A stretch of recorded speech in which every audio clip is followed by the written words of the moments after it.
Hi everybody, this is Dane. Welcome back to my channel, Filipino Nurse Retires Home.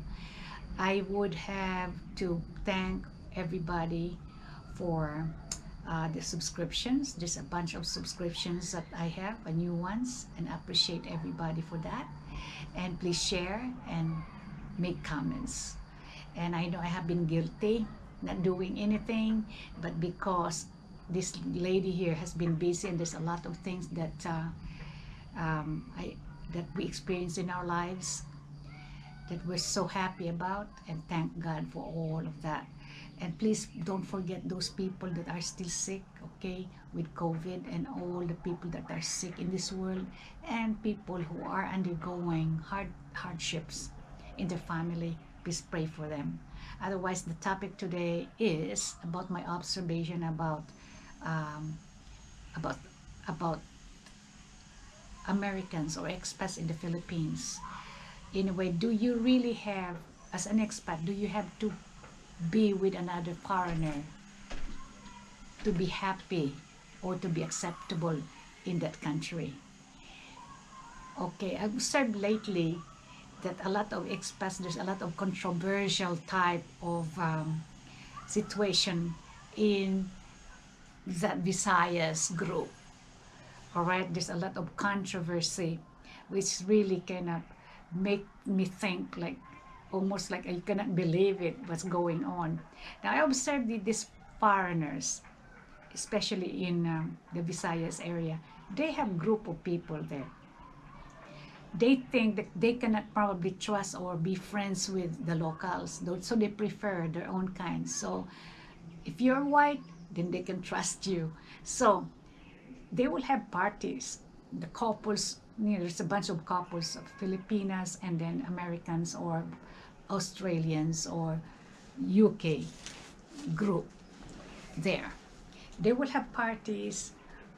And when you notice also, when they will have parties, the group of group of white men is on this side and the Filipinos on this side, the girls, and you cannot see any single Filipino man, okay, in that group. It happens several times during birthdays. You think like they have a good social networking and really get along very nicely. Come to find out, they're already having conflicts. There's a lot of backbiting in that area, and you will see that in the YouTube if you can find those, the one in the Visayas area. You know what I'm talking about, Troy, right, Troy? Anyhow, it is almost like when you listen to them, they would know all the business, the personal thing about each other. Maybe in the group like that, though, there's a tendency that there will be conflict because they will be telling everybody about how much they make, and the wives, they'll be talking, and there's a lot of competition in between the foreigners there. So of course there's conflict, and some people also maybe has controversy about about begging sometimes, or donation, something like that. One YouTube's making more and the other ones are not. It depends on how good they are, and there's gonna be jealousy there. And come to find out, they're already in the YouTube telling all those idiotic stories about each other, and one will defend and the other one would have something else to say, and so on and so forth. It's a back and forth thing, and they basically argue over money matters, and it is so funny how they do things. In my opinion, though, when you go to another country, when you came from America, you got out of America, or you got out from Australia or UK, you go to another country. Of course, you're gonna go to another country. You're gonna meet another people, another kind of people, not your own kind. They have different skin tone, language, culture as a whole, and you'll meet them. So therefore, the tendency of these people to feel comfortable is to find another person that's the same kind, okay?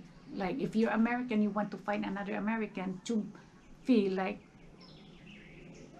you accepted in the community, to form your own social network. But with that kind of social network, do you know the credibility of each one of those? In America, you will be able to find that out, your history and the credibility. If they are conmen, if they're fugitive, you're murderers, or basically if they are unscrupulous, you will know them. But in the Philippines, there's no way to tell if they are good people. So you're gonna be there trusting those people, and then you're gonna get screwed up with regards to your dealing with them. So there's gonna be conflict everywhere. So I told my husband, when we go to the Philippines, we should avoid a bunch of expats, okay?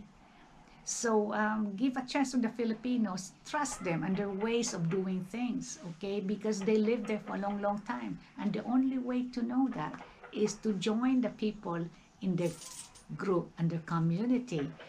Maybe try to eat a little bit of their food, try that. And try to joke with them maybe, and join a little bit of community activities, and just don't stick on your own kind. If not, you're gonna be very unhappy. Might as well go back to your country where you belong, right? So if you refuse to join, because Filipino, the Philippines is gonna be always Philippines. They're not gonna change for you because you are American, you are Australian, or you are from Europe. So it's sad to say, but that is the real truth. So this is just a word of advice. When you go to the Philippines, act like a Filipino and join the group of Filipinos. Not all the time your own kind, because you can never trust them. All right, guys, and I hope you're mature enough to understand what I mean.